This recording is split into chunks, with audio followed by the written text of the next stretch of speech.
ವಾಗರ್ತ ವಿವ ಸಂಪ್ರೋಕ್ತೌ ವಾಗರ್ತ ಪ್ರತಿಪತ್ತಯೇ ಜಗತಾ ಪಿತರೌ ಒಂದೇ ಪಾರ್ವತಿ ಪರಮೇಶ್ವರ. ತಾಯಿ ಭಾರತಿಗೆ ಭಕ್ತಿಪೂರ್ಣವಾದ ನಮನವನ್ನು ಮಾಡ್ತಾ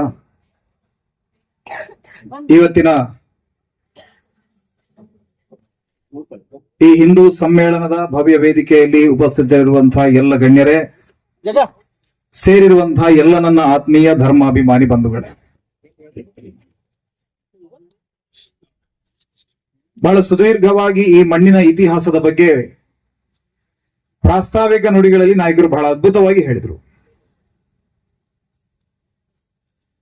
ಬಹುಶಃ ಭಾರತದ ಚರಿತ್ರೆಯಲ್ಲಿ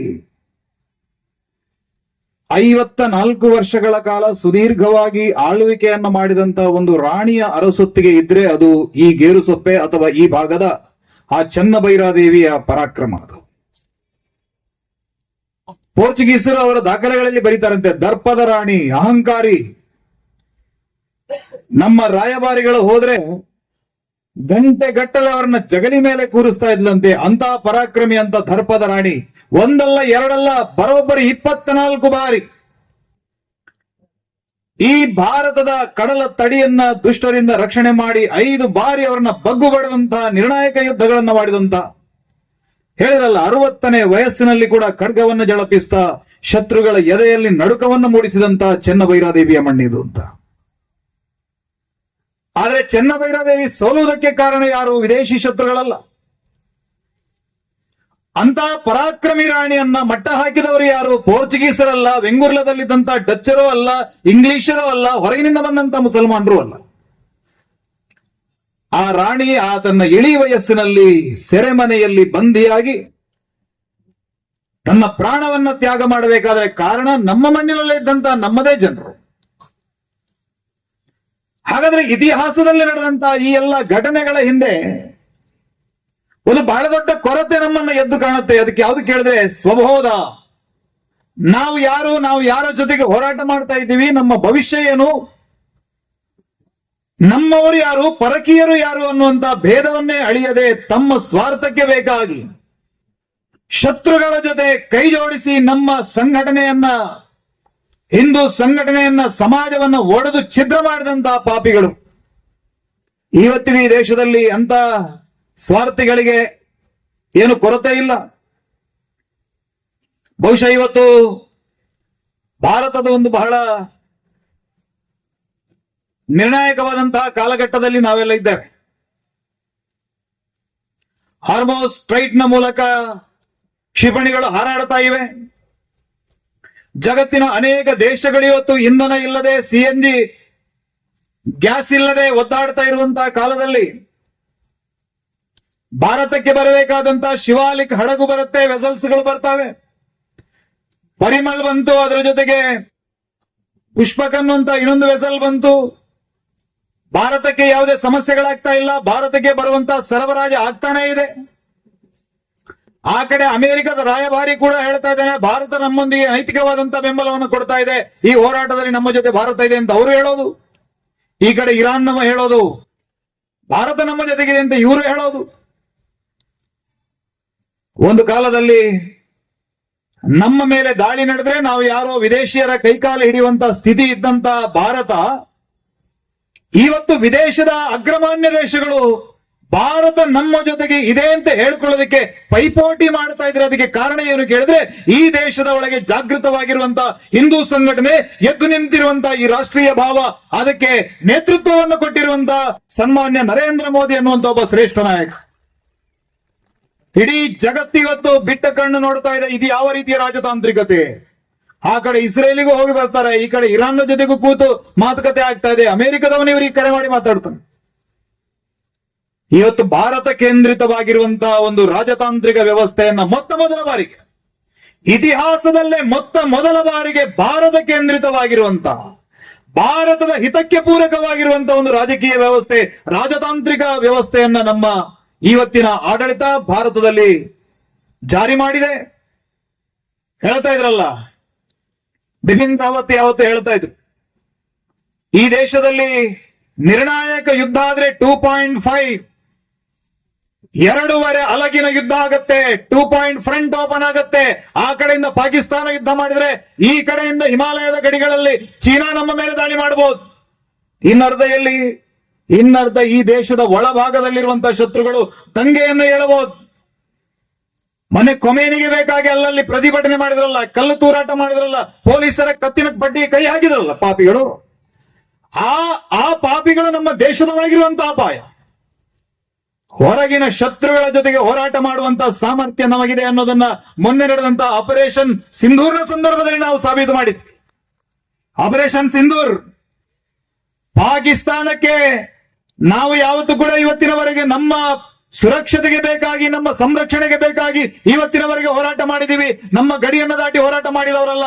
ಆದ್ರೆ ಇದೇ ಮೊದಲ ಬಾರಿಗೆ ನಮ್ಮ ರಕ್ಷಣೆಗೆ ಅಪಾಯ ಆದ್ರೆ, ನಮ್ಮ ದೇಶದ ಸಾರ್ವಭೌಮಿಕತೆ ಆದ್ರೆ ನಿಮ್ಮ ಮನೆಗೆ ನುಗ್ಗಿ ಹೊಡೆಯೋದು ನಮಗೆ ಗೊತ್ತಿದೆ ಅನ್ನೋದನ್ನು ಆಪರೇಷನ್ ಸಿಂಧೂರ್ನ ಸಂದರ್ಭದಲ್ಲಿ ಈ ದೇಶ ಸಾಬೀತು ಮಾಡಿತು.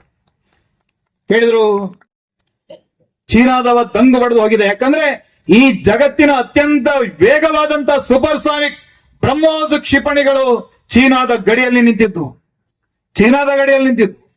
ತಂಟೆಗೆ ಬಂದ್ರೆ ನಿಮ್ಮ ಬೀಚಿಂಗ್ ವರೆಗೂ ನುಗ್ಗೋದಿಕ್ಕೆ ನಮಗೆ ಗೊತ್ತಿದೆ ಅನ್ನುವಂತ ಸಂದೇಶವನ್ನ ಈ ದೇಶ ಭಾರತ ಮೊದಲ ಬಾರಿ ಕೊಟ್ಟಿತ್ತು. ಭಾರತದ ರಕ್ಷಣಾ ವಲಯದಲ್ಲಿ ನಾವು ಮಾಡಿದಂತ ಶ್ರೇಷ್ಠವಾದಂತಹ ಕ್ರಾಂತಿ, ಒಂದು ರೀತಿಯಲ್ಲಿ ಪ್ರದರ್ಶನ. ಆಪರೇಷನ್ ಸಿಂಧೂರ್ ನಡೆದ ಬಳಿಕ ಅಮೆರಿಕ, ಇಸ್ರೇಲ್, ರಷ್ಯಾದಂತ, ಫ್ರಾನ್ಸ್ನಂತ ದೇಶಗಳ ಮುಂದೆ ಆಯುಧಗಳಿಗಾಗಿ ನಿಲ್ತಾ ಇದ್ದಂತ ಸಣ್ಣ ಪುಟ್ಟ ದೇಶಗಳು ಇವತ್ತು ಭಾರತದ ಮುಂದೆ ಬಂದು ನಿಂತಿವೆ. ನಿಮ್ಮಲ್ಲಿರುವಂತಹ ಆ ಯುದ್ಧಾಸ್ತ್ರಗಳನ್ನು ನಮಗ್ ಕೊಡಬೇಕು, ಆ ಸಂರಕ್ಷಣಾ ವ್ಯವಸ್ಥೆ ನಮಗೂ ಬೇಕು ಅನ್ನುವಂತ ರೀತಿಯಲ್ಲಿ ಭಾರತದ ಮುಂದೆ ಆ ಎಲ್ಲ ದೇಶಗಳು ಬಂದು ನಿಂತಿವೆ. ಭಾರತ ಇವತ್ತು ಯಾವುದೋ ದೇಶದಿಂದ ಮದ್ದುಗುಂಡು ಖರೀದಿ ಮಾಡುವಂತ ದೇಶ ಅಲ್ಲ. ನಮ್ಮ ದೇಶ ಇವತ್ತು ಮದ್ದುಗುಂಡುಗಳನ್ನು ತಯಾರಿ ಮಾಡುವಂತಹ ದೇಶವಾಗಿ ಬೆಳೆದಿದೆ. ಇದು ಭಾರತದ ಶಕ್ತಿ, ಇದು ತಾಕತ್ತು. ನಾನಾಗಲೇ ಹೇಳಿದೆ, ವಿದೇಶದ ಆ ಎಲ್ಲ ದಾಳಿಗಳನ್ನು ಎದುರಿಸೋದಕ್ಕೆ ಗಡಿಯಲ್ಲಿ ನಿಂತಿರುವಂತಹ ಸೈನಿಕರಿದ್ದಾರೆ. ದೇಶದ ಒಳಭಾಗದಲ್ಲಿ ಆಗ ಹೇಳಿದ್ರಲ್ಲ, ನಿಮ್ಮ ಕಿಟಕಿಯ ಮೂಲಕ ಕಲ್ಲು ತೂರಾಟ ಮಾಡಿ ನಿಮ್ ಪಕ್ಕದ ಪಾತ್ರೆಯನ್ನ ನುಜ್ಜುಗುಜ್ಜು ಮಾಡುವವರು, ಆ ಕಲ್ಲೇನಾದ್ರೂ ಅಪ್ಪಿ ತಪ್ಪಿ ಆ ಮಗುವಿಗೆ ಬಿದ್ದಿದ್ರೆ ಈ ಪಾಪಿಗಳಿಂದ ನಮ್ಮನ್ನು ರಕ್ಷಣೆ ಮಾಡುವರು ಯಾರು? ಈ ಮತಾಂಧ ಶಕ್ತಿಗಳ ಜೊತೆಗೆ ನಮ್ಮ ಒಡನಾಟ ಹೇಗಿರಬೇಕು, ಇವು ನಮ್ಮ ಸಂಬಂಧಗಳು ಹೇಗಿರಬೇಕು, ಇದೆಲ್ಲವನ್ನ ನಿರ್ಣಯ ಮಾಡುವುದಕ್ಕಾಗಿ ಈ ಸಮಾಜಕ್ಕೆ ಇತಿಹಾಸವನ್ನ ನೆನಪು ಮಾಡಿಕೊಳ್ಳುವಂತ ಕೆಲಸವನ್ನ ನಾವು ಮಾಡಬೇಕು. ಇತಿಹಾಸವನ್ನ ಅರಿಯದವನು ವರ್ತಮಾನದಲ್ಲಿ ಕೆಲಸ ಮಾಡೋದಿಲ್ಲ, ಭವಿಷ್ಯವನ್ನಂತೂ ಮರೆತು ಬೇಡಿ, ಭವಿಷ್ಯವನ್ನ ಕಲ್ಪಿಸಿಕೊಳ್ಳೋದಕ್ಕೆ ಸಾಧ್ಯ ಇಲ್ಲ. ನಾವಿವತ್ತು ನೆಮ್ಮದಿಯಲ್ಲಿ ಇವತ್ತು ಕಾರ್ಯಕ್ರಮವನ್ನು ಮಾಡ್ತಾ ಇದ್ದೀವಿ.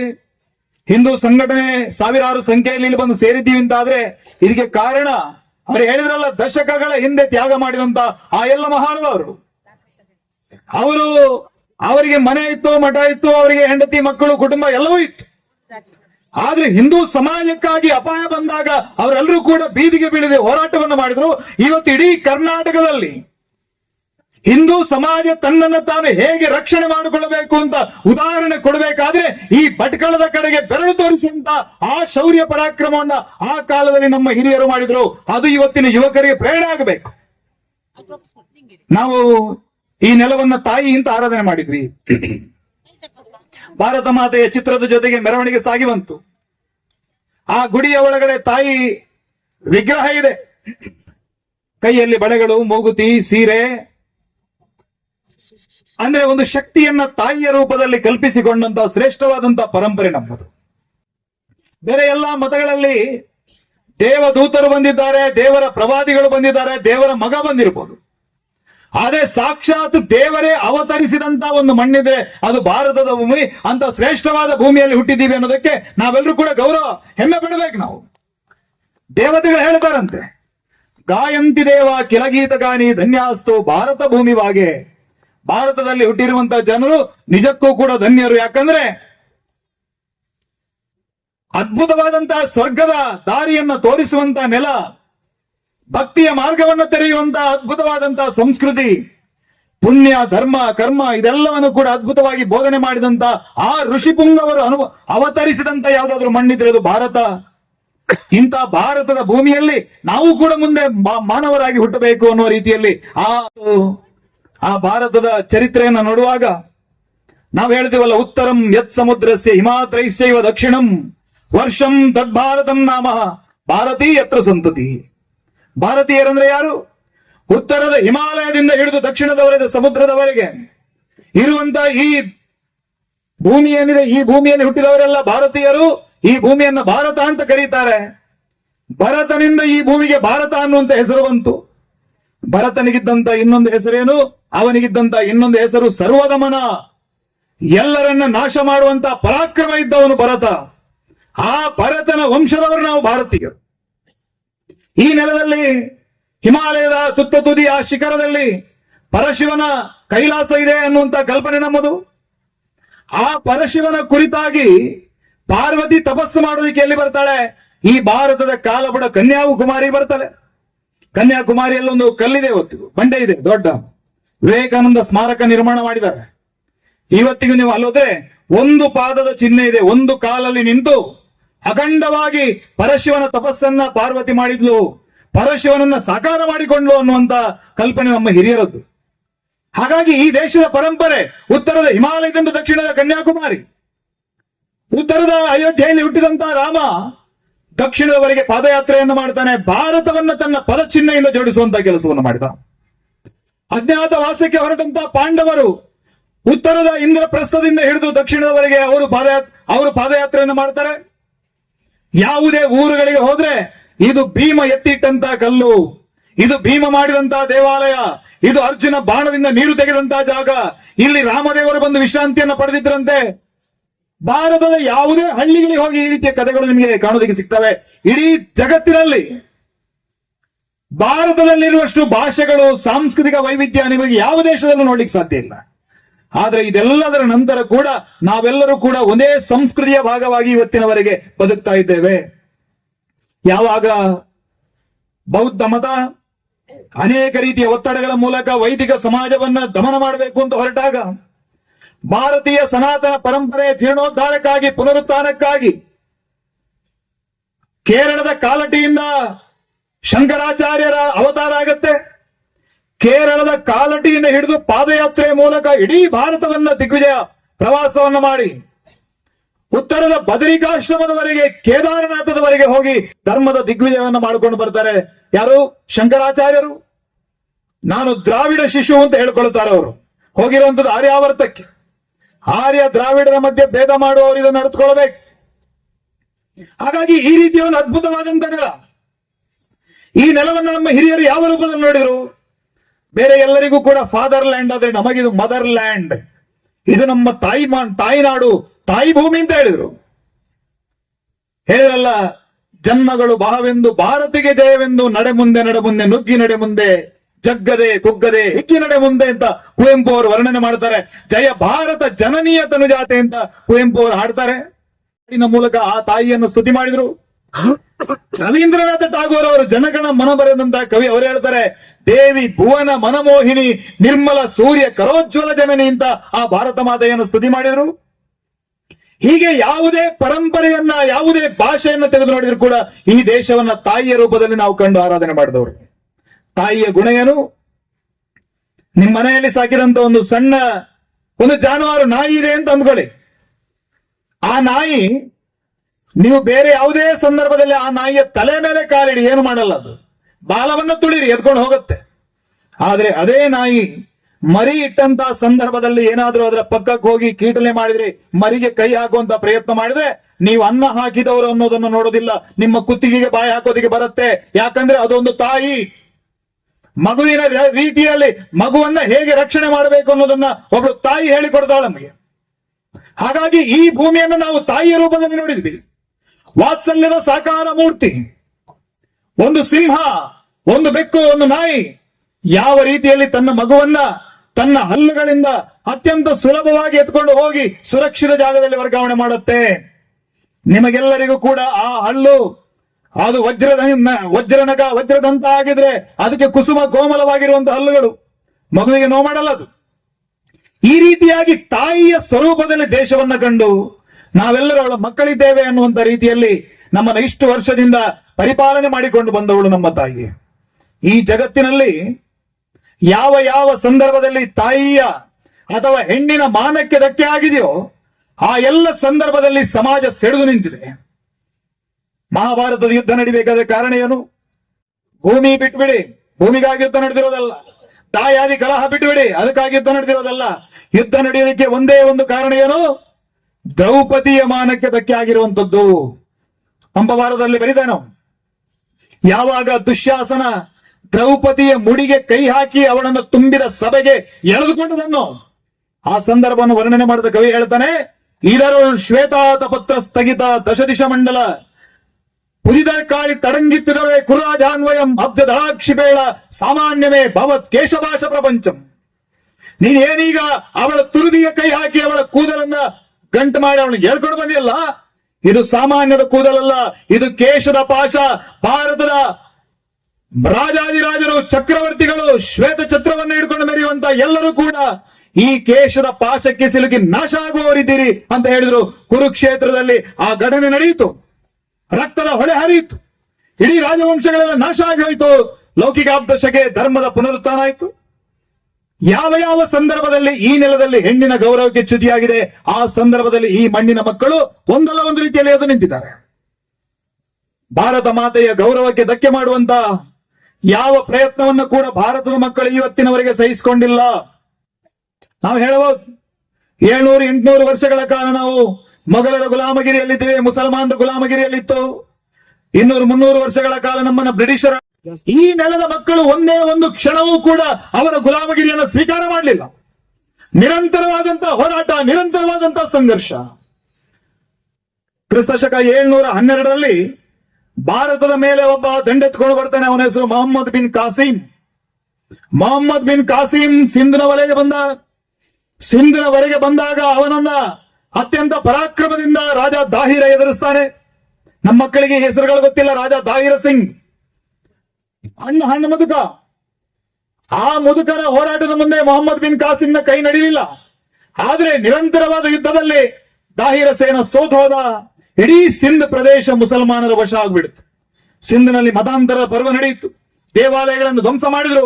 ಯಾವ ಸಿಂಧು ಪ್ರದೇಶದಿಂದ ನಾವೆಲ್ಲ ಹಿಂದೂಗಳು ಅಂತ ಕರೆಸ್ಕೊಳ್ತೀವಿ, ಆ ಸಿಂಧು ಪ್ರದೇಶ ಶತ್ರುಗಳ ವಶವಾಗಿ ಹೋಯ್ತು. ತಾಯಂದ್ರನ್ನು ಎಳ್ಕೊಂಡು ಹೋಗಿ ಮಾರಾಟ ಮಾಡಿದ್ರು, ಅವರನ್ನು ಎಲಾಂ ಕುರಿದ್ರು, ಹರಾಜ್ ಕರೆದ್ರು, ದೇವಾಲಯಗಳನ್ನು ಧ್ವಂಸ ಮಾಡಿದ್ರು, ಮಸೀದಿಗಳ ನಿರ್ಮಾಣ ಆಯಿತು.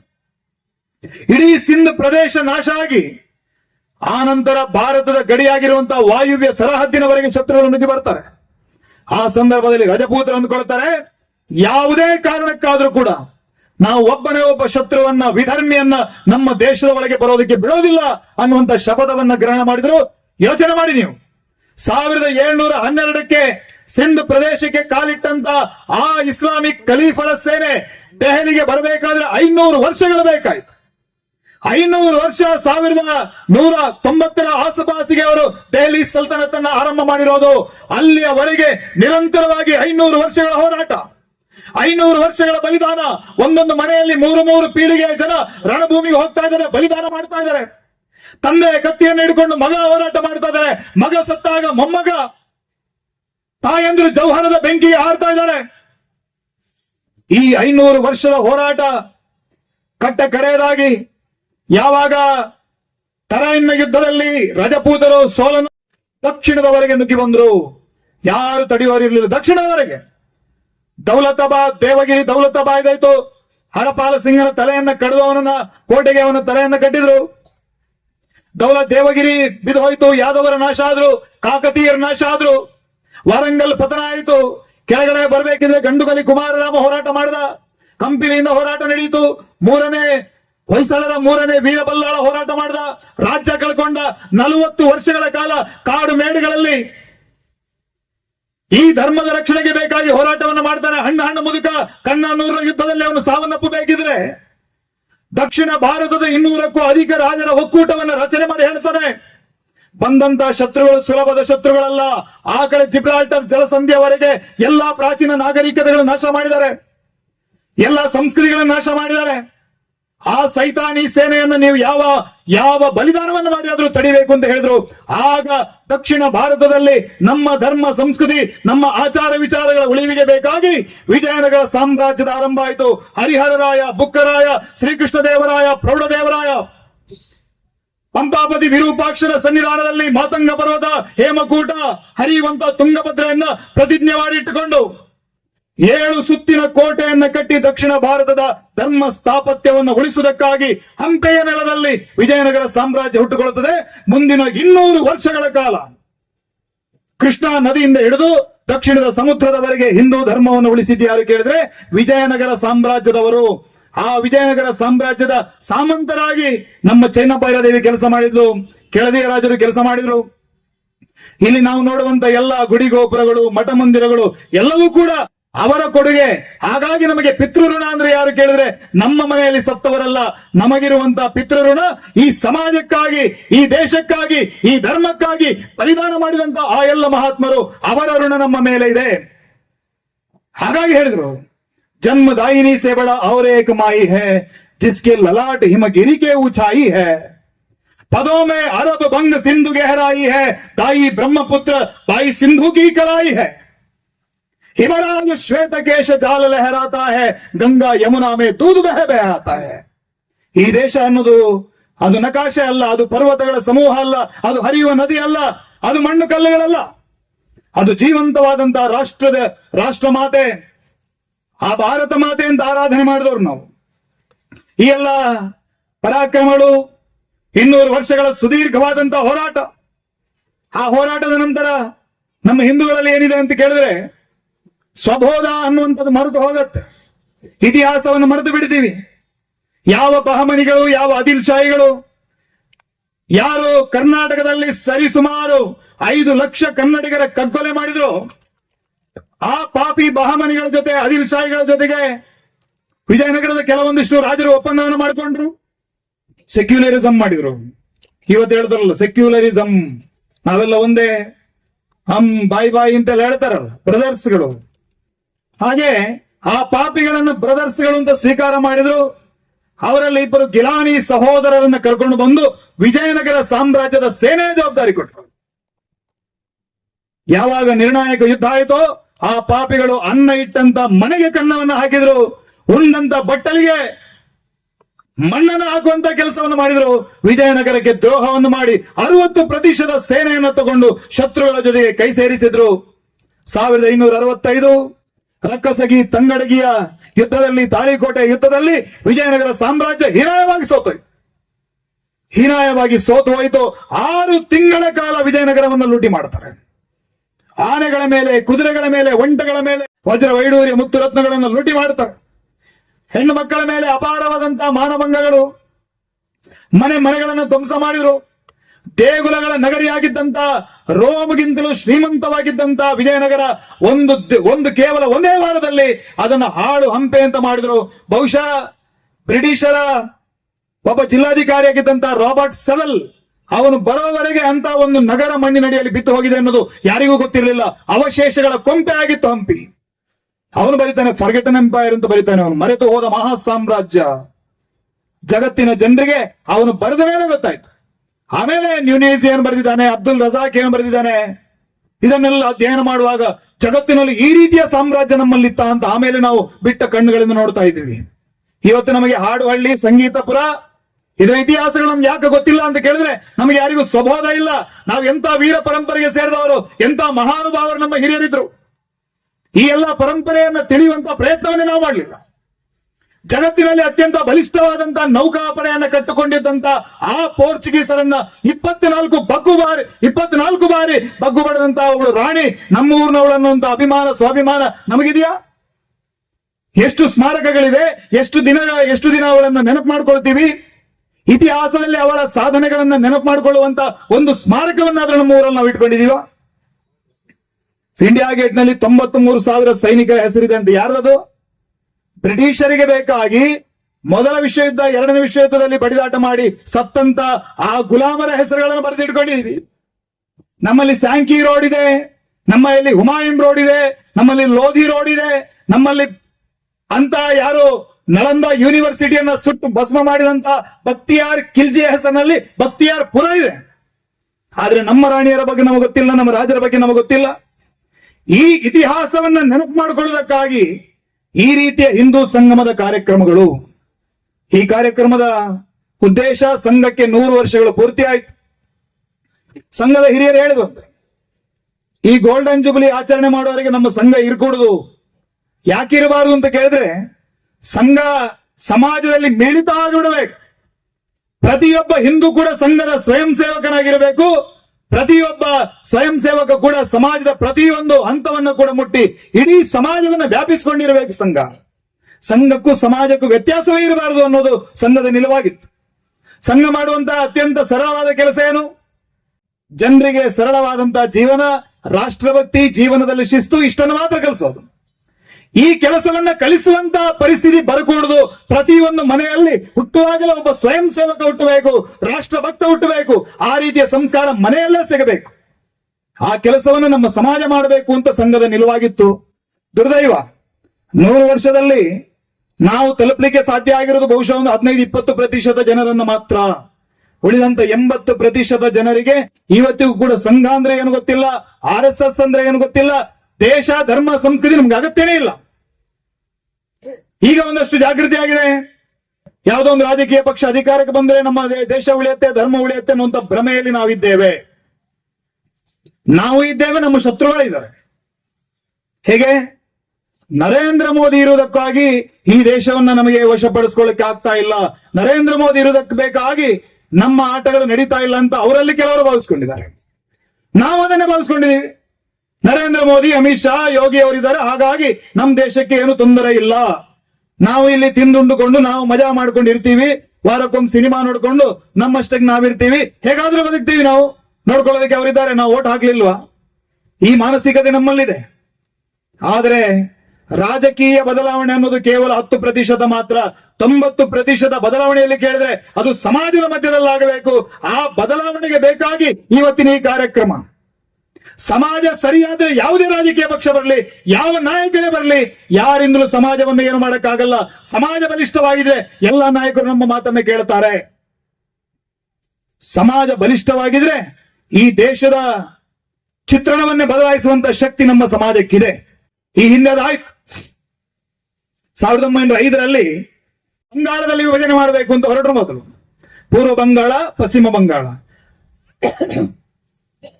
ಆವತ್ತು ಬಂಗಾಳದಲ್ಲಿದ್ದಂತ ರವೀಂದ್ರನಾಥ್ ಟಾಗೋರ್ ಅವರಿರ್ಬೋದು, ಮಹರ್ಷಿ ಅರವಿಂದ ಅವರಿರ್ಬೋದು, ಬಿಪೇಂದ್ರ, ಭಾರೀಂದ್ರ, ಇವರೆಲ್ಲರೂ ಸೇರಿಕೊಂಡು ಬಂಗಾಳದ ವಿಭಜನೆಯ ಮೂಲಕ ಸಮಾಜವನ್ನ ಸಂಘಟನೆ ಮಾಡುವಂತ ಕೆಲಸ ಮಾಡಿದ್ರು. ನಿಮ್ಗೆ ಆಶ್ಚರ್ಯ ಅಂತ ಅನಿಸಬಹುದು. 1905ರಲ್ಲಿ ಲಾರ್ಡ್ ಕರ್ಜನ್ ಆದೇಶ ಮಾಡಿದ, ನಾವು ಬಂಗಾಳವನ್ನು 2 ತುಂಡು ಮಾಡೇ ಮಾಡ್ತೀವಿ ಅಂತ. 1911ರಲ್ಲಿ ಇಂಗ್ಲೆಂಡಿನ ರಾಜ ಓಡಿ ಬಂದು ದಿಲ್ಲಿ ದರ್ಬಾರನ್ನು ಕರೆದು, ನಾವು ಬಂಗಾಳ ವಿಭಜನೆಯನ್ನ ಮಾಡೋದಿಲ್ಲ, ನಾವು ಇದನ್ನ ಕೈ ಬಿಟ್ಟಿದ್ದೀವಿ, ದಯವಿಟ್ಟು ನೀವು ಸುಮ್ಮನಾಗಿ ಅಂತ ಹೇಳಿ ಭಾರತೀಯರಿಗೆ ಕೈ ಮುಗಿಯುವಂತ ಸ್ಥಿತಿಯನ್ನ ಈ ದೇಶದ ಜನ ನಿರ್ಮಾಣ ಮಾಡಿದ್ರು. ಅದು ಈ ದೇಶದಲ್ಲಿರುವಂತಹ ಸಾಮಾಜಿಕ ಶಕ್ತಿ. ಏನ್ ಮಾಡಿದ್ರು? ಮೊದಲು ವಿರೋಧ ಪ್ರದರ್ಶನ ಆಯಿತು. ಭಾರಿ ಸಾಲಿನಲ್ಲಿ ರಕ್ಷಾಬಂಧನ ಕಟ್ಟೋದಕ್ಕಾಗಿ 10,000 ಸಂಖ್ಯೆಯಲ್ಲಿ ಜನ ಸೇರಿದ್ರು. ಕೈಯಲ್ಲಿ ಗಂಗೆಯನ್ನು ಹಿಡಿದು ಪ್ರತಿಜ್ಞೆ ಮಾಡ್ತಾರೆ, ಬಂಗಾಳ ವಿಭಜನೆಗೆ ನಾವು ಅವಕಾಶ ಕೊಡೋದಿಲ್ಲ. ಸಾಂಸ್ಕೃತಿಕವಾಗಿ ಒಂದಾಗಿರುವಂತಹ ಬಂಗಾಳಿಗಳನ್ನ ಧರ್ಮದ ಆಧಾರದಲ್ಲಿ ಹಂಚಿ ಹರಡಿ ಈ ದೇಶವನ್ನು ಛಿದ್ರ ಮಾಡೋದಕ್ಕೆ ನಾವು ಅವಕಾಶ ಕೊಡೋದಿಲ್ಲ ಅಂತ ಜನ ಪ್ರತಿಜ್ಞೆ ಮಾಡಿದ್ರು. ಪ್ರತಿಭಟನೆಗಳಾಯ್ತು, ಆರ್ಟಿಕಲ್ಸ್ ಗಳು ಬಂದು ಬ್ರಿಟಿಷರು ಪತ್ರಿಕೆಗಳನ್ನು ಬ್ಯಾನ್ ಮಾಡಿದ್ರು. ಪ್ರತಿಭಟನೆ ಮಾಡುವವರ ಮೇಲೆ ಫೈನ್ ಗಳನ್ನ ಹಾಕೋದಿಕ್ಕೆ ಶುರು ಮಾಡಿದ್ರು. ಆ ಸಂದರ್ಭದಲ್ಲಿ ಹುಟ್ಟಿದಂತ ಹಾಡು ಯಾವುದು? ವಂದೇ ಮಾತರಂ. ಅಲ್ಲಿಯವರೆಗೆ ಅದೊಂದು ಕಾದಂಬರಿಯಲ್ಲಿದ್ದಂತ ಒಂದು 4 ಸಾಲುಗಳಷ್ಟೇ. ಬಂಕಿಮಚಂದ್ರ ಚಟರ್ಜಿಯವರ ಆನಂದ ಮಠ ಕಾದಂಬರಿಯ ಒಳಗಡೆ ಇತ್ತದು. ಇವತ್ತಿಗೆ ಅದಕ್ಕೆ 150 ವರ್ಷಗಳು ತುಂಬಿತ್ತು. ಈ ವರ್ಷಕ್ಕೆ 150 ವರ್ಷ ಆಯ್ತು. ಆದ್ರೆ ಬಳಕೆ ಆಗಿದ್ದು 1905ರಲ್ಲಿ. ಒಂದೇ ಮಾತರಂ. ಯಾರೋ ಒಬ್ಬ ಹುಡುಗ ಘೋಷಣೆ ಆಗಿದೆ, ಒಂದೇ ಮಾತರಂ, ಎಲ್ಲರೂ ಒಂದೇ ಮಾತರಂ ಘೋಷಣೆ ಹಾಕಿದ್ರು.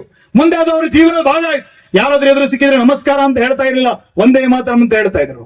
ಅದೊಂದು ಕೋಡ್ ವರ್ಡ್ ಆಯ್ತು. ಈ ರೀತಿಯಾಗಿ ದೇಶಾದ್ಯಂತ ಆ ಒಂದೇ ಮಾತರಂನ ಅಲೆಗೆ, ಭೋರ್ಗರತಕ್ಕೆ, ಖರ್ಚನೆಗೆದ್ದಂತ ಆ ಹೆದ್ದರೆಗೆ ಬ್ರಿಟಿಷರ ಸೂರ್ಯ ಮುಳುಗದ ಸಾಮ್ರಾಜ್ಯ ಕೊಚ್ಕೊಂಡು ಹೋಯ್ತು.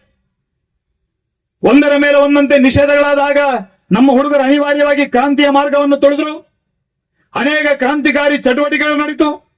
ಬಂಗಾಳದ ಹುಲಿಗಳು ಎದ್ದು ನಿಂತು ಐರಿಷ್ ಕ್ರಾಂತಿಕಾರಿಗಳಿಂದ ಅನುಶೀಲನ ಸಮಿತಿ ಅನ್ನುವಂತಹ ಸಂಘಟನೆಯವರು ಬಾಂಬ್ ಮಾಡುವಂತಹ ಟೆಕ್ನಿಕ್ ಅನ್ನು ಕಲ್ತುಕೊಳ್ತಾರೆ.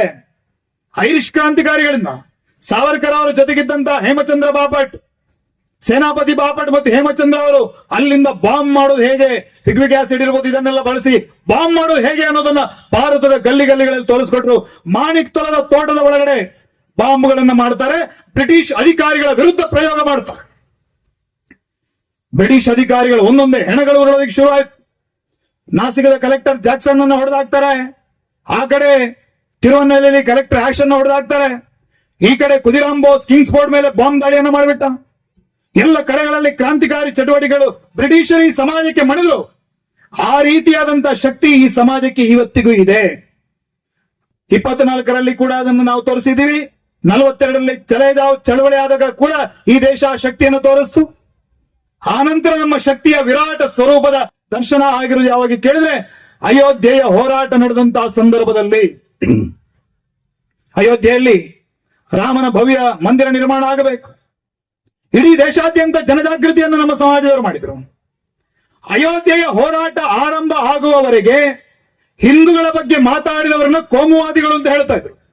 ಸದನದ ಒಳಗಡೆ ಹಿಂದೂಗಳ ಬಗ್ಗೆ ಮಾತಾಡಿದವರನ್ನ ಅವಹೇಳನ ಮಾಡ್ತಾ ಇದ್ರು. ಅವನನ್ನ ವಿಡಂಬನೆ ಮಾಡಿ ಅವನ್ನ ಕೂರಿಸುವಂತ ಕೆಲಸವನ್ನು ಮಾಡ್ತಾ ಇದ್ರು, ಮೊದಲಿಸ್ತಾ ಇದ್ರು ಅವನನ್ನ. ಇವತ್ತು ಯಾವ ಪತ್ರಿಕೆಗಳು ಕೂಡ ಹಿಂದೂಗಳ ಪರವಾದಂತಹ ಆರ್ಟಿಕಲ್ಸ್ ಗಳನ್ನ ಮುದ್ರಣ ಮಾಡ್ತಾ ಇರಲಿಲ್ಲ. ಮಾಧ್ಯಮಗಳಲ್ಲಿ ಹಿಂದೂಗಳ ಪರವಾಗಿ ಮಾತಾಡಿದ್ರೆ ಅವರನ್ನು ಬಹಿಷ್ಕಾರ ಮಾಡ್ತಾ ಇದ್ರು. ಅಂತ ಹಿಂದೂ ಸಮಾಜ ಆ ರಾಮ ಜನ್ಮಭೂಮಿಯ ಹೋರಾಟದ ಸಂದರ್ಭದಲ್ಲಿ ಒಂದು ವಿರಾಟ ಸ್ವರೂಪ ಕುಮಾರಿಯವರೆಗೆ ಅನೇಕ ಸುತ್ತಿನ ರಥಯಾತ್ರೆಗಳು, ಜ್ಯೋತಿ ಯಾತ್ರೆ, ಪಾದುಕೆ ಯಾತ್ರೆ, ಶಿಲಾಪೂಜನ, ಒಂದೊಂದು ಮನೆಯಿಂದ ಒಂದೊಂದು ಇಟ್ಟಿಗೆಗಳ ಹಾಗೆ 10 ರೂಪಾಯಿ ಹಾಗೆ ಎಲ್ಲ ಕಡೆಗಳಿಂದ ಆ ಅಯೋಧ್ಯೆಯ ಕಡೆಗೆ ಹೋಯಿತು. ಹಿಂದೂ ಸಮಾಜ ಸಂಘಟಿತವಾಯಿತು. ಮೊದಲ ಬಾರಿಗೆ ಹಿಂದೂಗಳ ರಾಜಕೀಯ ಶಕ್ತಿ ಏನು ಅನ್ನೋದನ್ನ ಆವತ್ತು ಪರಿಚಯ ಮಾಡುವಂತ ಕೆಲಸ ಆಯಿತು. ಆವತ್ತು ಕೇವಲ ಬಿದ್ದಿದ್ದು ಆ ಬಾಬರಿ ಕಟ್ಟಿದಂತ ಗುಂಬಸ್ಗಳು ಮಾತ್ರ ಅಲ್ಲ, ಸೆಕ್ಯುಲರ್ ವಾದಿಗಳು ಕಟ್ಟಿದಂತ ಆ ಕನಸಿನ ಗೋಪುರ, ನಮ್ಮ ಮೇಲೆ ಕಟ್ಟಿದಂತ ಆ ಮೌಢ್ಯ ಅಜ್ಞಾನ, ನಮ್ಮ ಮೇಲೆ ಹಾಕಿದಂತ ಎಲ್ಲ ಅಪನಂಬಿಕೆಗಳು, ಅದೆಲ್ಲವನ್ನ ಪುಡಿ ಮಾಡುವಂತ ಕೆಲಸವನ್ನು ಅವತ್ತಿನ ಕರಸೇವಕರು ಮಾಡಿದ್ರು. ಆವತ್ತಿನಿಂದ ಈ ನೆಲದಲ್ಲಿ ಒಂದು ಅದ್ಭುತವಾದಂತ ಹಿಂದೂ ಶಕ್ತಿ ಜಾಗರಣ ಆಯಿತು. ಇವತ್ತು ನಾವು ನೋಡ್ತಾ ಇದ್ದೀವಿ, ಆ ರಾಮ ಜನ್ಮಭೂಮಿಯಲ್ಲಿ ಎಲ್ಲಿ ಒಂದು ದೀಪವನ್ನು ಉರಿಸೋದಿಕ್ಕೂ ಕೂಡ ಕೋರ್ಟ್ನಿಂದ ಪರ್ಮಿಷನ್ ಅಗತ್ಯ ಇತ್ತೋ, ಆ ರಾಮ ಜನ್ಮಭೂಮಿಯಲ್ಲಿ 500 ವರ್ಷದ ನಂತರ ಭವ್ಯವಾದಂತಹ ರಾಮ ಮಂದಿರದ ನಿರ್ಮಾಣ ಆಯಿತು. ಇವತ್ತು ಕೋಟಿ ಕಾರ್ತಿಕೋತ್ಸವ ನಡೀತಾ ಇರೋದನ್ನ ನಾವು ನೋಡ್ತಾ ಇದ್ದೇವೆ. ನಿಜಕ್ಕೂ ಕೂಡ 500 ವರ್ಷದ ಬಳಿಕ ಇವತ್ತಿರುವಂತ ನಾವು ಪುಣ್ಯಾತ್ಮರು. ಎಷ್ಟೋ ಜನ ಈ ಕನಸನ್ನ ನೋಡ್ತಾ ತಮ್ಮ ಪ್ರಾಣವನ್ನು ತ್ಯಾಗ ಮಾಡಿದ್ರು. ಇವತ್ತಿಗೂ ಕೂಡ ಹೇಳ್ತಾರೆ, ರಜಪೂತರಲ್ಲಿ ಎಷ್ಟೋ ಜನ ಅಯೋಧ್ಯೆಯಲ್ಲಿ ರಾಮನ ಪ್ರತಿಷ್ಠಾಪನೆ ಆಗದೆ ನಾವು ತಲೆಯ ಮೇಲೆ ಪೇಟ ಇಡೋದಿಲ್ಲ, ಕಾಲಿಗೆ ಚಪ್ಪಲಿ ಹಾಕೋದಿಲ್ಲ, ನಾವು ಕೊಡೆಯನ್ನ ಛತ್ರಿ ಹಿಡಿಯೋದಿಲ್ಲ, ನಾವು ಅದ್ದೂರಿಯಾಗಿ ಮದುವೆ ಆಗೋದಿಲ್ಲ ಅಂತ ಪ್ರತಿಜ್ಞೆಯನ್ನು ಸ್ವೀಕಾರ ಮಾಡಿದ್ರಂತೆ. ಅವರ ಆ ಪ್ರತಿಜ್ಞೆ ಈಡೇರಬೇಕಾದ್ರೆ ಈ ವ್ಯವಸ್ಥೆ ಬರಬೇಕಾಯಿತು. ಇವತ್ತು ನಮ್ಮ ಕಣ್ಣ ಮುಂದೆ ಅವರು ಎಷ್ಟೋ ಶತಮಾನದ ಬಳಿಕ ಅವರ ಪ್ರತಿಜ್ಞೆಯನ್ನು ಪೂರೈಸಿದರು. ಇದು ಈ ನಮ್ಮ ಕಾಲಘಟ್ಟದಲ್ಲಿ ಆಗ್ತಾ ಇರುವಂತಹ ಬದಲಾವಣೆ. ನಾವು ಸಮಾಜದಲ್ಲಿ 5 ರೀತಿಯ ಕೆಲಸಗಳು ಬದಲಾವಣೆ ಆಗಬೇಕು ಅಂತ ಇಲ್ಲಿ ಬೋರ್ಡ್ ಹಾಕಿದ್ದೀವಿ. ಮೊದಲನೇದಾಗಿ ನಾವು ಸ್ವಬೋಧವನ್ನು ರೂಢಿಸಿಕೊಳ್ಳಬೇಕು. ನಮ್ಮವರು ಯಾರು ಅನ್ನೋದನ್ನು ತಿಳ್ಕೊಳ್ಳಬೇಕು. ನಾವು ಚಾವಾ ಚಿತ್ರವನ್ನು ನೋಡ್ತೀವಿ, ಸಂಭಾಜಿಯ ಕಥೆಯನ್ನು ನೋಡ್ತೀವಿ. ಸಂಭಾಜಿಯನ್ನ ಮತಾಂತರ ಆಗಬೇಕು ಅಂತ ಔರಂಗಜೇಬ್ ಒತ್ತಾಯ ಮಾಡಿ 40 ದಿನಗಳ ಕಾಲ ಚಿತ್ರಹಿಂಸೆ ಕೊಟ್ಟಿದ್ದನ್ನು ನೋಡಿ ನಾವು ಕಣ್ಣೀರು ಸುರಿಸ್ತೀವಿ. ಆದ್ರೆ ಸಂಭಾಜಿಗೆ 40 ದಿನದ ಚಿತ್ರಹಿಂಸೆ ಅಂತ ಆದ್ರೆ ಬಾಂಗ್ಲಾದೇಶದ ಒಳಗಡೆ ಇರುವಂತಹ ಕೋಟ್ಯಾಂತರ ಹಿಂದೂಗಳಿಗೆ, ಪಾಕಿಸ್ತಾನದ ಒಳಗಡೆ ಇರುವಂತಹ ಕೋಟ್ಯಾಂತರ ಹಿಂದೂಗಳಿಗೆ ಕಳೆದ 70-80 ವರ್ಷದಿಂದ ನಿರಂತರ ಚಿತ್ರಹಿಂಸೆ ನಡೀತಾ ಇದೆ. ಅವರ ಹೆಣ್ಣು ಮಕ್ಕಳನ್ನ ಕಣ್ಣೆದುರು ಎಳ್ಕೊಂಡು ಹೋಗಿ ಯಾರಿಗೋ ಕಣ್ಣೆದುರೇ ಮದುವೆ ಮಾಡ್ತಾ ಇದ್ದಾರೆ. ಹೆಣ್ಣು ಮಕ್ಕಳ ಮೇಲೆ ಸಾಮೂಹಿಕ ಅತ್ಯಾಚಾರ ನಡೀತಾ ಇದೆ. ಅವರ ಕೇಸ್ಗಳನ್ನ ಕೋರ್ಟ್ ಅಲ್ಲಿ ತಗೊಳ್ಳೋದಿಲ್ಲ, ಪೊಲೀಸ್ ಸ್ಟೇಷನ್ ನಲ್ಲಿ ಕೇಸ್ಗಳಿಲ್ಲ. ಅವರು ಅಸ್ಪೃಶ್ಯರ ಹಾಗೆ ಬದುಕ್ತಾ ಇದ್ದಾರೆ. ನಮ್ಮ ಹಾಗೆ ಶಿವರಾತ್ರಿ ಆಚರಣೆ ಮಾಡ್ತಾರೆ, ದೀಪಾವಳಿ ಆಚರಣೆ ಮಾಡ್ತಾರೆ, ಹೋಳಿ ಆಚರಣೆ ಮಾಡ್ತಾರೆ. ಇವತ್ತು ಒಂದು ಕಾಲದಲ್ಲಿ 100 ಎಕರೆ ಒಡೆತನ ಇದ್ದಂತ ಆ ವ್ಯಕ್ತಿಗಳು ಇವತ್ತು ಕಾನೂನಿನ ನೆರವಿಲ್ಲ, ಅಲ್ಲಿ ನಾಗರಿಕತೆನೇ ಇಲ್ಲದೆ ಭಿಕ್ಷುಕರ ಹಾಗೆ ದರಿದ್ರರ ಹಾಗೆ ಜೀವನ ಮಾಡ್ತಾ ಇದ್ದಾರೆ ಕಾಶ್ಮೀರ, ಆ ಪಾಕಿಸ್ತಾನದ ಒಳಭಾಗದಲ್ಲಿ. ನಾನು ಹಿಂದೂ ಸಮ್ಮಾನ್ ಫೌಂಡೇಶನ್ ಅನ್ನುವಂತ ಒಂದು ಸಂಘಟನೆ, ಅವರು ಮೊನ್ನೆ ಒಂದು ವರದಿಯನ್ನು ಕೊಡ್ತಾ ಹೇಳಿದ್ರು. ಪಾಕಿಸ್ತಾನದ ಒಳಗಡೆ ಕೇವಲ ಸಿಂಧ್ ಪ್ರದೇಶದಲ್ಲಿ ಒಂದು ವರ್ಷಕ್ಕೆ 6,000 ಹೆಣ್ಣು ಮಕ್ಕಳನ್ನ ಬಲಾತ್ಕಾರದಿಂದ ಅಪಹರಣ ಮಾಡಿ ಮದುವೆ ಮಾಡುವಂತ ಕೆಲಸ ಮಾಡ್ತಾ ಇದ್ದಾರೆ. ಬಲಾತ್ಕಾರದಿಂದ. ಸಂಭಾಜಿ ಮಾಡಿದಂತ ತ್ಯಾಗದ ಬಗ್ಗೆ ನಮಗೆಲ್ಲ ಬಹಳ ಅಭಿಮಾನ ಇದೆ, ಇರಬೇಕು ನಮಗೆ. ಆದ್ರೆ ಇವತ್ತು ನಮ್ಮ ಕಣ್ಣ ಮುಂದೆ ಎಷ್ಟೋ ಜನ ಅವರು ಒಂದು ದಿನ ಅವರ ಮುಂದೆ ಹೇಳ್ಬಿಡ್ತಾರೆ, ನಾಳೆಯಿಂದ ನಾವು ಮುಸಲ್ಮಾನರಾಗ್ಬಿಡ್ತೀವಿ ಅಂತ ಹೇಳಿದ್ರೆ ಅವರ ಜೀವನಕ್ಕೆ ಯಾವುದೇ ಕಷ್ಟಗಳಿಲ್ಲ. ಆದ್ರೂ ಕೂಡ ನಮ್ಮ ದೇಶ, ನಮ್ಮ ಧರ್ಮ, ನಮ್ಮ ಸಂಸ್ಕೃತಿ ಬೇಕು ಅಂತ ಇವತ್ತಿಗೂ ಆ ರಾಕ್ಷಸರ ಕೈಯಡಿಯಲ್ಲಿ ಬದುಕ್ತಾ ಇರುವಂತ ಅವರ ತ್ಯಾಗ ಎಷ್ಟು ದೊಡ್ಡದು. ಆ ಹಿಂದೂಗಳ ಪರವಾಗಿ ಇಲ್ಲಿರುವಂತ ನಮ್ಮ ಯಾರದ್ದಾದ್ರೂ ಹೃದಯ ಒಂದು ದಿನಕ್ಕಾದ್ರೂ ಮಿಡಿದಿದೆಯಾ? ಇದನ್ನು ನಮಗೆ ನಾವು ಪ್ರಶ್ನೆ ಮಾಡ್ಕೊಳ್ಬೇಕು. ನಮ್ಮ ಊರಿನ ಅನೇಕ ಸಮಸ್ಯೆಗಳಿರಬಹುದು, ಆದ್ರೆ ಅಲ್ಲಿರುವಂತ ಹಿಂದೂ ಸಮಾಜದ ಬಗ್ಗೆ ನಮ್ಮ ಯೋಚನೆ ಏನು? ದೀಪು ಚಂದ್ರದಾಸ್ ಮುಟ್ಟಾಳವ, ಅವ ತಲೆಗೊಂದು ಟೋಪಿ ಹಾಕೊಂಡು ನಿನ್ನ ದೇವರಿಗಿಂತ ದೊಡ್ಡ ದೇವರೇ ಇಲ್ಲ ಅಂತ ಹೇಳಿದಿದ್ರೆ ಅವನನ್ನು ಅಷ್ಟು ಭೀಕರವಾಗಿ ಯಾರೂ ಕೊಲ್ತಾ ಇರಲಿಲ್ಲ. ಅವನೇನ್ ಹೇಳ್ದ? ದೇವರಲ್ಲಿ ದೊಡ್ಡವರು ಸಣ್ಣವರು ಯಾರು ಇಲ್ಲ, ನಮ್ಮ ಎಲ್ಲರ ದೇವರು ಒಂದೇ, ನಿಮ್ಮ ದೇವರು ದೊಡ್ಡವರೇ, ನಮ್ಮ ದೇವರು ದೊಡ್ಡವರೇ ಅಂತ ಹೇಳ್ದ. ಆ ಒಂದು ಕಾರಣಕ್ಕಾಗಿ ಅವನನ್ನು ಕಲ್ಲಲ್ಲಿ ಹೊಡೆದು ಜಜ್ಜಿ ಸಾಯಿಸ್ತಾರೆ, ರಸ್ತೆಗೆ ಎಳ್ಕೊಂಡು ಬಂದು ಮರಕ್ಕೆ ನೇತು ಹಾಕಿ ಕೆಳಗಡೆ ಬೆಂಕಿ ಹಾಕಿ ಸುಡ್ತಾರೆ ಅವರನ್ನ. ಇವತ್ತು ದೀಪು ಚಂದ್ರದಾಸ್ನ ಘಟನೆ ಅದೊಂದು ಪ್ರತೀಕ, ಒಂದು ಕೇವಲದೊಂದು ಸಿಂಬಾಲಿಕ್ ಅಷ್ಟೇ. ಅದು ನಾಳೆಯ ದಿನ ಈ ನೆಲದಲ್ಲಿ ಹಿಂದೂ ಸಮಾಜ ದುರ್ಬಲ ಆದ್ರೆ ನಮ್ಮ ಪ್ರತಿಯೊಂದು ಊರುಗಳಲ್ಲಿ ಆ ರೀತಿಯ ಘಟನೆಗಳು ನಡೆಯುವಂತ ಸಾಧ್ಯತೆ ಇದೆ. ಅದಕ್ಕಾಗಿ ಶಕ್ತಿಗಳ ವಿರುದ್ಧ ನಮ್ಮ ಹೋರಾಟ ನಿತ್ಯ ನಿರಂತರವಾಗಿ ನಡಿಬೇಕು. ಎರಡನೇ ವಿಚಾರ ಹೇಳಿದ್ರು, ಕುಟುಂಬ ಪ್ರಬೋಧನ. ತಾಯಂದ್ರು ಬಹಳ ದೊಡ್ಡ ಸಂಖ್ಯೆಯಲ್ಲಿ ಇಲ್ಲಿದ್ದಾರೆ. ನಾವು ಛತ್ರಪತಿ ಶಿವಾಜಿ ಮಹಾರಾಜರ ಬಗ್ಗೆ ಕಥೆಯನ್ನ ಕೇಳ್ತೀವಿ, ಸ್ವಾಮಿ ವಿವೇಕಾನಂದರ ಬಗ್ಗೆ ಕಥೆಯನ್ನ ಕೇಳ್ತೀವಿ, ಇನ್ನು ಅನೇಕ ಮಹಾಪುರುಷರ ಬಗ್ಗೆ ಕಥೆಯನ್ನ ಕೇಳ್ತೀವಿ. ಆದ್ರೆ ಅಂತ ಶಿವಾಜಿಯನ್ನ ಕಟ್ಟಿ ನಿಲ್ಲಿಸಿದ್ದು ಯಾರು? ಶಿವಾಜಿ ಏನೋ ಬೇರೆ ಎಲ್ಲೋ ಸೇನಾಧಿಪತಿ ಬೇರೆ ಎಲ್ಲಾದ್ರೂ ಹುಟ್ಟಿದಿದ್ರೆ ಶಿವಾಜಿ ಆಗಿರ್ತಿರ್ಲಿಲ್ಲ. ಜೀಜಾಮಾತೆಯ ಗರಡಿಯಲ್ಲಿ ಪಳಗಿದ ಕಾರಣಕ್ಕೆ ಅವನು ಶಿವಾಜಿ ಆದ. ಎಂತ ತ್ಯಾಗ ಆತಾಯದ್ದು. ಜೀಜಾಮಾತೆ ಅಫ್ಜಲ್ ಖಾನ್ ಜೊತೆಗೆ ಛತ್ರಪತಿ ಶಿವಾಜಿ ಮಹಾರಾಜರ ಯುದ್ಧ ನಡೀತಾ ಇರಬೇಕು ಅಂತಾದ್ರೆ ಜೀಜಾಮಾಯಿ ಹತ್ರ ಬಂದು ಶಿವಾಜಿ ಬಂದು ಹೇಳ್ತಾನ, ಅಫ್ಜಲ್ ಖಾನ್ ಹತ್ರ 40,000 ಸೇನೆ ಇದೆ, ನಮ್ಮ ಮರಾಠರ ಹತ್ರ ಇರುವಂತದ್ದು ಕೇವಲ 7,000 ಸೇನೆ ಅಷ್ಟೇ. ನಾವು 7,000 ಸೇನೆಯನ್ನು ತಗೊಂಡು 40,000 ಜನರ ಜೊತೆ ಹೋರಾಟ ಮಾಡೋದಕ್ಕೆ ಸಾಧ್ಯ ಇಲ್ಲ. ನಾವೇನಾದ್ರೂ ಬಿಜಾಪುರದ ಜೊತೆ ಒಪ್ಪಂದವನ್ನು ಮಾಡ್ಕೊಳ್ಬಹುದಾ ಅಂತ ಕೇಳಿದಾಗ ಜೀಜಾಮಾತೆ ಮಗನಿಗೆ ಹೇಳೋದಾಳು, ಒಪ್ಪಂದ ಮಾಡಿಕೊಳ್ಳೋದು ನಿನ್ನ ರಕ್ತದಲ್ಲಿಲ್ಲ, ನೀನು ಒಪ್ಪಂದ ಮಾಡೋದನ್ನ ಕಲಿತುಕೊಂಡ್ರೆ ಈ ಹಿಂದವಿ ಸ್ವರಾಜ್ಯವನ್ನು ಕಟ್ಟೋದು ಸಾಧ್ಯ ಇಲ್ಲ. ಅಫ್ಜಲ್ ಖಾನ್ ಜೊತೆಗೆ ನೀನು ಭೇಟಿ ಆಗಬೇಕು, ಹೋರಾಟ ಮಾಡಬೇಕು, ಅದು ಪ್ಲಾನ್ ಎ, ಅದು ಒಂದನೇ ಉಪಾಯ ಮಾತ್ರ. ಅದು ಒಂದು ವೇಳೆ ಅದರಲ್ಲಿ ನೀನು ಮೃತಪಟ್ಟೆ, ಅದರಲ್ಲಿ ನಿನ್ನ ಬಲಿದಾನ ಆಯ್ತು ಅಂತಾದ್ರೆ ನನ್ನ ಹತ್ರ ಪ್ಲಾನ್ ಬಿ ಕೂಡ ತಯಾರಿದೆ ಅಂತ ಹೇಳ್ತಾಳಂತೆ. ಆ ರೀತಿಯಾಗಿ ಮಗನನ್ನ ಯುದ್ಧಕ್ಕೆ ಸಜ್ಜು ಮಾಡಿದಂತ, ಆ ಯುದ್ಧದಲ್ಲಿ ಮಗನನ್ನ ಬಲಿದಾನ ಮಾಡಬೇಕು ಅಂತ ಹೇಳಿದಂತ ಶ್ರೇಷ್ಠವಾದಂತ ತಾಯಿ ಜೀಜಾಮಾತೆ. ಇವತ್ತಿನ ತಾಯಂದ್ರು ಯಾವುದೋ ಸಂಘಟನೆಗೆ ನಮ್ಮ ಮನೆ ಮಕ್ಕಳು ಹೋಗ್ತಾರೆ ಅಂತ ಹೇಳಿದ್ರೆ ಸಂಘಟನೆಗಳಿಗೆ ಹೋಗಬೇಡಿ, ಸುಮ್ಮನೆ ಕೇಸ್ ಮಾಡ್ತಾರೆ, ಸುಮ್ಮನೆ ಕಿರಿಕಿರಿ ಆಗತ್ತೆ, ಮನೆಗೆ ಪೊಲೀಸರು ಬರ್ತಾರೆ, ನೀವ್ ಯಾಕೆ ಸಂಘಟನೆ ಮಾಡ್ತೀರಾ ಅಂತ ಹೇಳುವಂತ ತಾಯಂದ್ರು ನಮ್ಮಲ್ಲೇ ಇದ್ದಾರೆ. ಮಗ ಸೈಕಲ್ ಅಲ್ಲಿ ಒಂದು ದಿನ ಬಿದ್ದ ಅಂತ ಆದ್ರೆ ಮರುದಿನ ಅವನಿಗೆ ಸೈಕಲ್ಲೇ ಕೊಡಲ್ಲ. ಈ ರೀತಿಯಾದಂತ ತಾಯಂದ್ರಿಂದ ನಾವು ಸಮಾಜದ ಪರಿವರ್ತನೆಯನ್ನ ನಿರೀಕ್ಷೆ ಮಾಡೋದಕ್ಕೆ ಸಾಧ್ಯ ಇಲ್ಲ. ಇವತ್ತು ನಾವು ಸಾವರ್ಕರ್ ಬಗ್ಗೆ, ಶಿವಾಜಿ ಬಗ್ಗೆ ಅಥವಾ ಈ ದೇಶಕ್ಕಾಗಿ ಬಲಿದಾನ ಮಾಡಿದಂತ ಅನೇಕ ಜನರ ಬಗ್ಗೆ ಉದಾಹರಣೆ ಕೊಡೋದು ಬಹಳ ಸುಲಭ. ಆದ್ರೆ ತಾಯಂದಿರು ಮಾನಸಿಕವಾಗಿ ಯಾವತ್ತಿನವರೆಗೆ ನಮ್ಮ ಮನೆಯ ಮಕ್ಕಳು ಸಮಾಜಕ್ಕಾಗಿ ಕೆಲಸ ಮಾಡಬೇಕು ಅನ್ನುವಂತ ಭಾವನೆಯಿಂದ ಮುಂದೆ ಬರೋದಿಲ್ವೋ ಆವತ್ತಿನವರೆಗೆ ಬದಲಾವಣೆ ಸಾಧ್ಯ ಇಲ್ಲ. ಹಾಗಾಗಿ ಬಹಳ ದೊಡ್ಡ ಕೆಲಸ ಇರುವಂತದ್ದು ತಾಯಂದಿರ ಕೆಲಸ. ಈ ಸಂಸ್ಕೃತಿಯ ಉಳಿವಿಗಾಗಿ, ಈ ಧರ್ಮದ ಉಳಿವಿಗಾಗಿ ನಿಮ್ಮ ಮಕ್ಕಳನ್ನು ಸಿದ್ಧ ಮಾಡುವಂತ ಕೆಲಸವನ್ನ ನಮ್ಮ ಮನೆಯ ತಾಯಂದ್ರು ಮಾಡಬೇಕು. ಧರ್ಮದ ಕೆಲಸ ಅಂದ್ರೆ ದೇವರ ಕೆಲಸ, ಸಮಾಜದ ಕೆಲಸ. ಸಮಾಜ ಉಳಿದ್ರೆ ಮಾತ್ರ ನನ್ನ ಮನೆ ಸುರಕ್ಷಿತ ಅನ್ನುವಂತ ಭಾವನೆಯನ್ನ ಸಮಾಜಕ್ಕೆ ಬಿತ್ತುವಂತ ಕೆಲಸವನ್ನು ಮಾಡಬೇಕು. ಇವತ್ತು ರಾಷ್ಟ್ರೀಯ ಸ್ವಯಂ ಸೇವಕ ಸಂಘ ಅನೇಕ ಆಯಾಮಗಳಲ್ಲಿ ಕೆಲಸವನ್ನು ಮಾಡ್ತಾ ಇದೆ. ಆ ಕುಟುಂಬ ಪ್ರಬೋಧನದ ಕೆಲಸವನ್ನು ನಮ್ಮ ಕುಟುಂಬದಲ್ಲಿ ಮಾಡಬೇಕು, ಸಮಾಜದಲ್ಲಿ ಸಾಮರಸ್ಯವನ್ನು ಮೂಡಿಸಬೇಕು. ಇಲ್ಲಿ ನಮ್ಮ ಅನೇಕ ಸಮಾಜದ ಬಂಧುಗಳಿದ್ದಾರೆ. ನಮ್ಮ ಸಮಾಜದಲ್ಲಿ ಜಾತಿ ಭೇದವನ್ನ ಪಕ್ಕಕ್ಕಿಟ್ಟು ನಾವೆಲ್ಲರೂ ಹಿಂದೂ ಅನ್ನುವಂತ ಭಾವನೆಯಿಂದ ಒಂದಾಗದಿದ್ರೆ ಈ ದೇಶ ಇನ್ನು 30-40 ವರ್ಷದಲ್ಲಿ ಛಿದ್ರ ಆಗುವುದರಲ್ಲಿ ಯಾವುದೇ ಸಂಶಯ ಇಲ್ಲ. ಹಾಗಾಗಿ ಹಿಂದೂ ಸಮಾಜ ಹಿಂದೂ ಅನ್ನುವಂತ ಭಾವನೆಯಿಂದ ಒಂದಾಗುವಂತ ಕೆಲಸವನ್ನು ಮಾಡಬೇಕು. ಪರ್ಯಾವರಣದ ರಕ್ಷಣೆ ಆಗಬೇಕು, ಪ್ರಕೃತಿಯನ್ನ ರಕ್ಷಣೆ ಮಾಡುವಂತ ಕೆಲಸವನ್ನು ನಾವು ಮಾಡಬೇಕು. ಅದರ ಜೊತೆಗೆ ನಾಗರಿಕ ಶಿಷ್ಟಾಚಾರವನ್ನು ನಾವು ರೂಢಿಸ್ಕೊಳ್ಬೇಕು, ಸ್ವದೇಶಿ ಭಾವವನ್ನು ಜಾಗೃತ ಮಾಡಬೇಕು. ಈ ಎಲ್ಲಾ ಕೆಲಸವನ್ನು ನಾವು ಮಾಡಿದ್ದೇವೆ ಅಂತಾದ್ರೆ 100 ವರ್ಷದ ಹಿಂದೆ ನಮ್ಮ ಹಿರಿಯರು ನೋಡಿದಂತ ಕನಸು ಇವತ್ತು ನನಸಾಗ್ತಾ ಇದೆ. 100 ವರ್ಷದ ನಂತರ ಭಾರತ ವಿಶ್ವಗುರು ಆಗಬೇಕು ಅನ್ನುವಂತ ನಮ್ಮ ಕನಸು ಸಾಕಾರ ಆಗೋದಕ್ಕೆ ಸಾಧ್ಯ. ಆ ರೀತಿಯ ಒಂದು ದಿವ್ಯ ಮಂಗಳವಾದಂತ ಪ್ರತಿಜ್ಞೆಯನ್ನು ನಾವೆಲ್ಲ ಧರಿಸೋಣ ಅನ್ನುವಂತ ಮಾತನ್ನ ಹೇಳ್ತಾ, ಈ ದೇಶ ಹಿಂದೂ ರಾಷ್ಟ್ರ ಯಾವಾಗ ಆಗತ್ತೆ ಅಂತ ಬಹಳ ಜನ ಪ್ರಶ್ನೆ ಮಾಡುವವರಿದ್ದಾರೆ. ಆದ್ರೆ ನೀನು ಯಾವಾಗ ನಿಜ ಅರ್ಥದಲ್ಲಿ ಹಿಂದೂ ಆಗ್ತೀಯ ಆವತ್ತು ಈ ದೇಶ ತನ್ನಿಂತಾನೆ ಹಿಂದೂ ರಾಷ್ಟ್ರ ಆಗತ್ತೆ.